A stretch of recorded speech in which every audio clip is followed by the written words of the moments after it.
publicystyka, chcę to podkreślić, poświęcona rewolucji w Rosji 1917 roku, rewolucji bolszewickiej przede wszystkim oraz ustrojowi sowieckiemu, była olbrzymia. Zajmowano się tą tematyką z dużą częstotliwością. Powstały dosyć, należałoby powiedzieć, ambitne książki, chociaż nie mające czysto akademickiego charakteru. Nie będę tu, proszę Państwa, streszczał wszystkich tez Kucharzewskiego, ale jedno trzeba podkreślić, mianowicie jednym z ważniejszych, jak sądzę, osiągnięć tego historyka zajmującego się głównie XIX wiekiem, była teoria rosyjskiego maksymalizmu rewolucyjnego. Ten maksymalizm jest specyficznym, jego zdaniem, fenomenem, jaki wytworzył się wskutek recepcji do Rosji idei zachodnich, bo przecież marksizm był ideą zachodnią, a nie rosyjską, o czym w Polsce niekiedy zapominano. W oczach Sukiennickiego przewrót bolszewicki był klasycznym zbrojnym zamachem stanu. Był powstaniem zbrojnym w stolicy, a ustanowienie nowego reżimu odbyło się drogą swoistego podboju kraju. Po II wojnie światowej, wyrażając się najoględniej jak można, swoboda studiów sowietologicznych w Polsce nie istniała. Sukiennicki uważał, że przewrót bolszewicki i ewolucja wypadków po śmierci Lenina nie doprowadziły do wytworzenia tam socjalizmu, ale despotyzm biurokratyczny o niespotykanej skali represyjności. Był natomiast profesor Bazylow autorem udanej monografii Obalenie caratu, czyli rewolucji lutowej. Jest to praca, która w przyzwoity sposób interpretuje te wydarzenia i właściwie pozostaje pracą, którą można czytać tak, jakby nie było tam śladów uwarunkowań, wpływów ideologii i cenzury. Jako autor książki Główne nurty marksizmu, tłumaczonej także na języki obce, Kołakowski interpretował bolszewizm jako utopię absolutnego wyzwolenia człowieka. Natomiast Leninowi przypisywał 3 koncepcje oryginalne i ważne. Po pierwsze, koncepcja sojuszu z chłopstwem w tym kraju, gdzie przecież, jak wiadomo, słabo rozwiniętym gospodarczo, to co nazywamy proletariatem, było formacją bardzo słabą.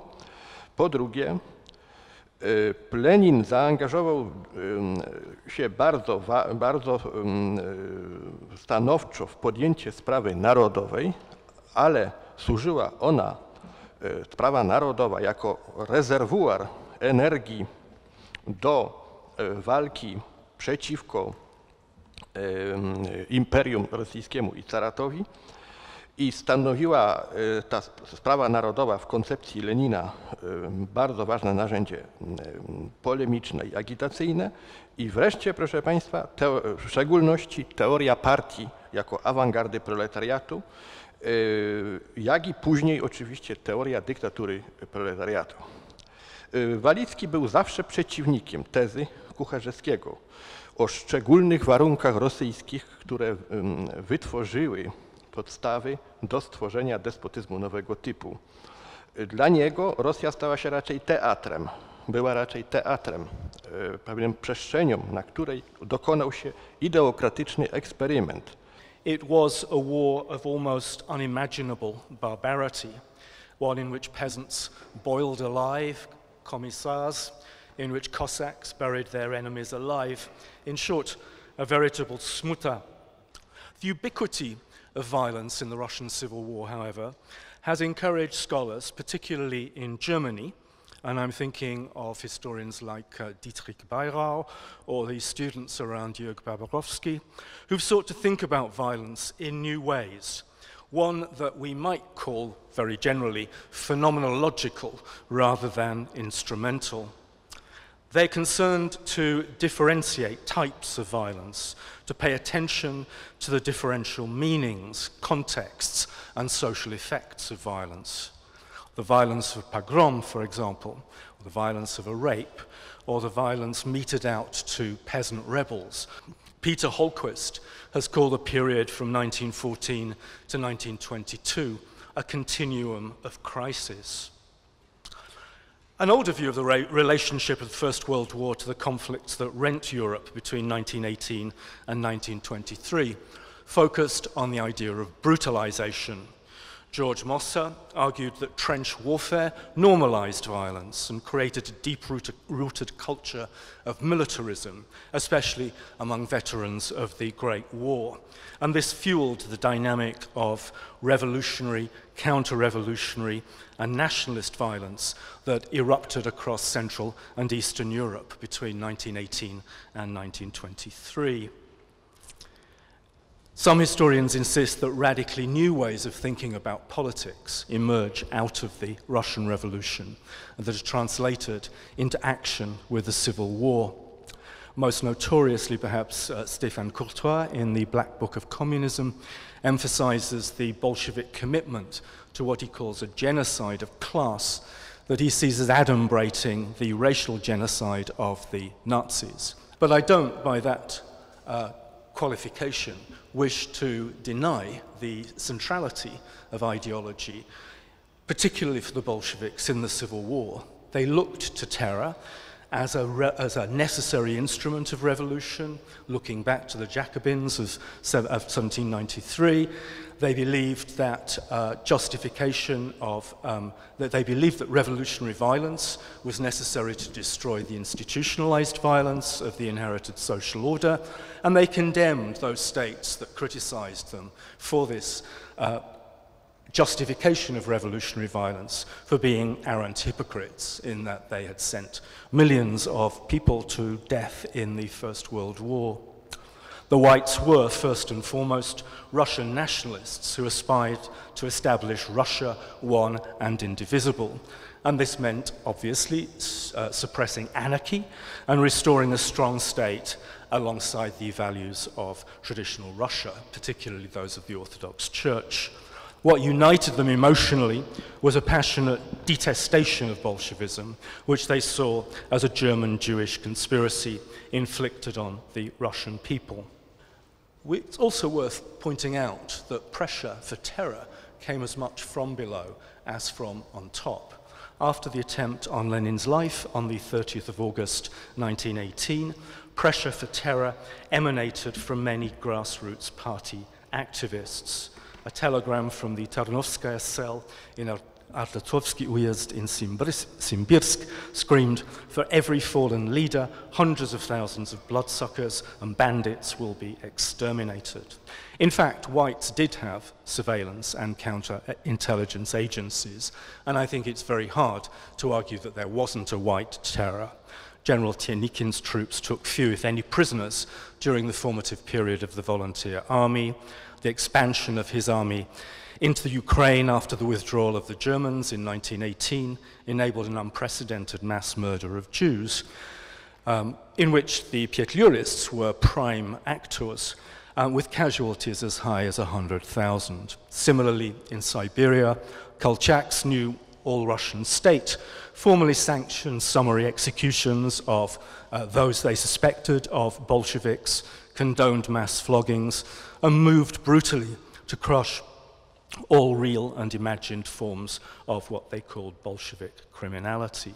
But with the Bolshevik victory in 1920, one sees the beginnings of nationwide insurgencies, from some 50 in all in the winter of 1920 to 21, which take in Western Siberia on a massive scale, Tambov in the south of Russia, right through to places like Karelia.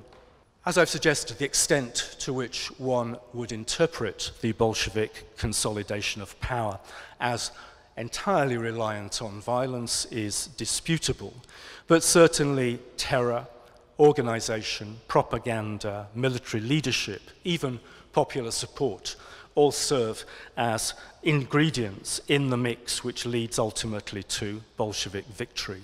Proces rewolucyjny w Rosji to nie tylko rok 17 i tak też historiografia rosyjska, potem sowiecka problem ten ujmowała.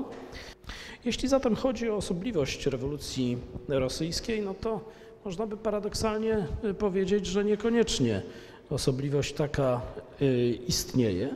Chociaż niewątpliwie proces rewolucyjny w Rosji wykazuje liczne podobieństwa do Francji i to do jakobińskiego okresu rewolucji. Rewolucyjny marksizm rosyjski, jak wiadomo, w tym kontekście wykazywał znaczne przesunięcie czasowe.